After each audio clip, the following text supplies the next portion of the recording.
It was a packed house at Huntsville Council Monday. Most of the guests were there for the culture station issue. Council has to eventually decide whether to up the rent at the station for the Huntsville Lake of Bays Chamber of Commerce or sell it. Councillors have said in previous meetings they want to work on a partnership. However, some councillors like Nancy Alcock said in the meeting she has felt pressure throughout this entire process. I really have to say I have been bullied by some people who I respect, and I think, wow, where does this come from? I have been supportive around this initiative, and you bully people that are supportive. So I confess, I said I would table it. I'm happy to table it. I'm happy to consider extending the current $1 a year to the end of 2016, but for me, it's conditional on that we sit down and figure out what our new partnership is going forward. Councillor Bob Stone agreed with Alcock and says there needs to be a better plan. I'm surprised it came back to us so soon. I was really disappointed.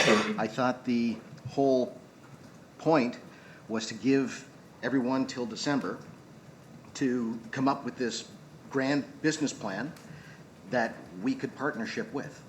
But instead we get this, still want it for a buck or else. And that bothers me.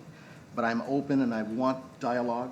I think there's great economic opportunities with this cultural station if it can actually become something. It's not something yet. You need a business plan to get there.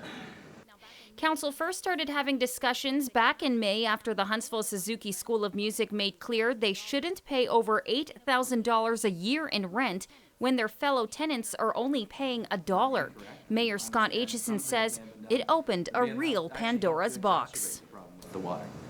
And so the deeper I got into it, the more complex it became and the more frustrated I became about trying to find a solution. And all of this in the context of a municipal corporation where the cupboards are quite literally bare. We have massive, massive capital deficits. We're $3 million in the hole because of an unfunded liability. We thought our reserves were $7 or $8 million, and they're not anywhere near that. And so the issue just became more and more complex, and I'll not lie to you, I've lost sleep over this. I get heartburn every time I talk about it because I feel very much like Councillor Alcock, and I'm glad she spoke as eloquently as she did about feeling bullied about something that you're trying to support and trying to work with. The fact of the matter is, this is complex. We want to make it work, but I'm finding out very quickly that it's not solved overnight. And so we have issues.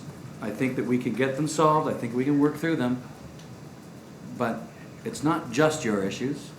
This corporation is dealing with a breadth of issues across all kinds of physical assets and all kinds of transportation assets and the realities of our fiscal situation, which isn't quite as rosy as we thought it was.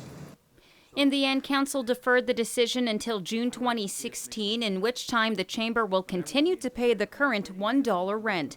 If you missed Monday's Council, you can watch the full meeting on TV Cogeco this Saturday at 9:30.